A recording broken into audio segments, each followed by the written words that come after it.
The snow was coming down so thick it swallowed the road ahead. The driver had turned off the radio an hour ago. Too much static. Too much quiet. By the time the hotel came into view, it didn't feel like a building. It felt like it had been waiting. The Stanley sat there, high on the hill, its white walls glowing under a pale, winter moon.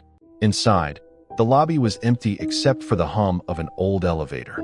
The brass doors slid open with a slow, aching groan, revealing nothing but soft, golden light. And then, the music started.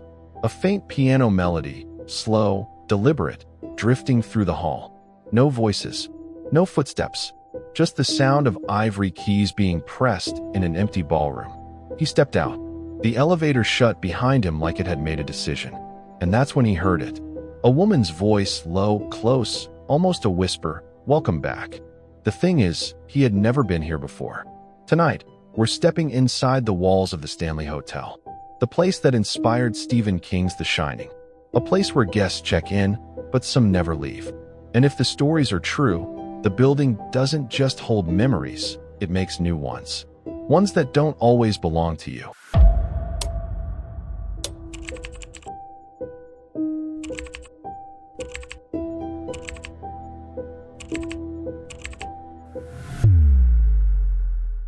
The Stanley Hotel didn't start as a place for ghosts. It began as a dream. In 1903, Freeland Oscar Stanley, inventor, businessman, and co-creator of the Stanley steamer automobile, was given a death sentence. Tuberculosis. His doctor told him he had months, maybe a year. But Stanley refused to fade quietly. He moved to the thin, crisp air of the Colorado mountains, hoping the clean atmosphere would keep death at bay. It worked. By 1909, he wasn't just alive, he was thriving.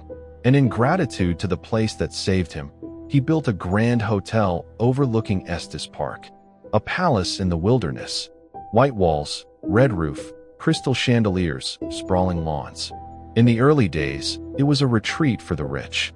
The kind of place where gentlemen smoked cigars on the veranda and women floated through the halls in gowns and pearls. It smelled of cedar wood, cigar smoke, and polished brass. But here's the thing about places like this. They collect things.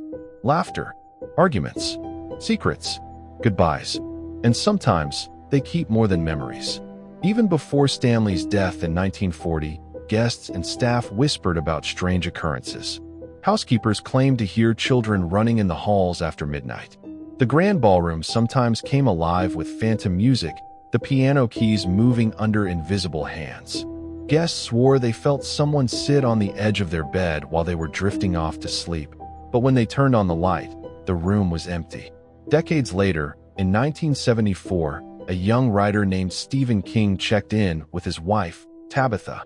They were the only guests that night. The hotel was closing for the season. He stayed in room 217. That night, he had a dream. His little boy running down the endless hallways of the hotel, chased by something unspeakable. He woke up with his heart pounding, lit a cigarette, and began to shape the nightmare into what would become The Shining. From then on, the Stanley was no longer just a luxurious mountain getaway. It was a character in one of the most terrifying novels ever written. And whether the guests came for the view or the ghosts, the hotel didn't care. Because once you walk its halls, it remembers you. The Stanley doesn't shout. It doesn't slam doors in your face, at first. It starts with little things. You might hear a child laughing somewhere down the hallway. You follow the sound, the echo bouncing off the long, carpeted corridor. But when you round the corner, it's empty. Not just empty, silent. Then, maybe your room feels colder. Not the kind of cold that comes from bad heating. No, this is different. A still, heavy cold that makes your breath hang in the air. The hotel has its hot spots. Room 217, where King stayed, is famous for a chambermaid who never really left. In 1911, Elizabeth Wilson was badly injured in a gas explosion while lighting the lamps. She survived, but now, guests wake to find their luggage unpacked, their clothes neatly arranged, or their belongings mysteriously missing and reappearing hours later. Always folded, always careful. Room 401 is another story entirely. The closet door swings open on its own. Guests hear a man's voice whispering from the corner. Some wake up to feel a heavy pressure on their chest, as though someone is leaning over them.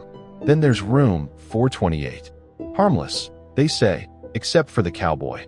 Visitors have woken to see a tall man in an old-fashioned hat standing at the foot of the bed. He doesn't speak.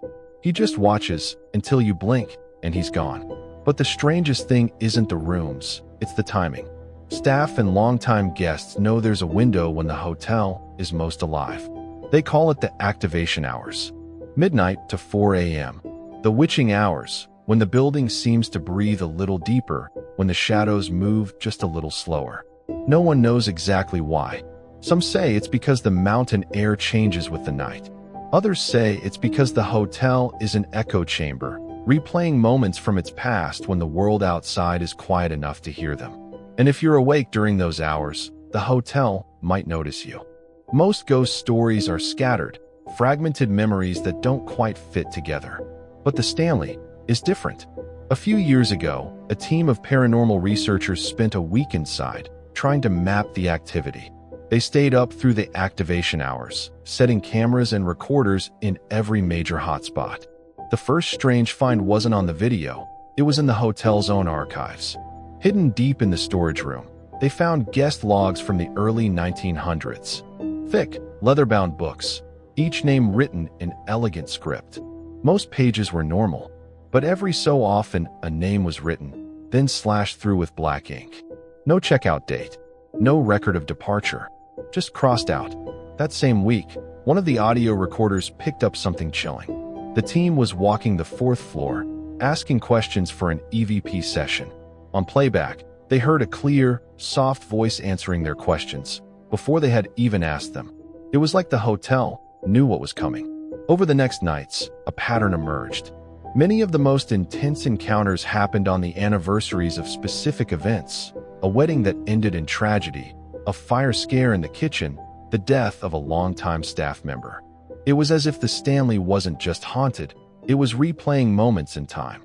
Not like a broken record, but like a living scrapbook, choosing which memories to show. And here's the theory that chilled the researchers the most. The Stanley doesn't just hold onto the dead, it holds onto the living too. Guests who stay during certain nights, guests who have an encounter, become part of its memory. When the walls wake up, they remember faces, voices, footsteps, and they replay them long after those people have gone. Which means, when you hear those phantom footsteps in the hallway at 3 a.m., they might not belong to the dead. They might be yours. The Stanley Hotel still stands in Estes Park, its white walls gleaming under the Colorado sun. By day, it's a postcard, tourists snapping photos, children laughing on the lawn, couples sipping wine on the veranda. The kind of place you'd never believe could hold darkness. But the walls don't care about daylight. They wait. And when night falls, they open the scrapbook. If you book a room there, you might sleep soundly.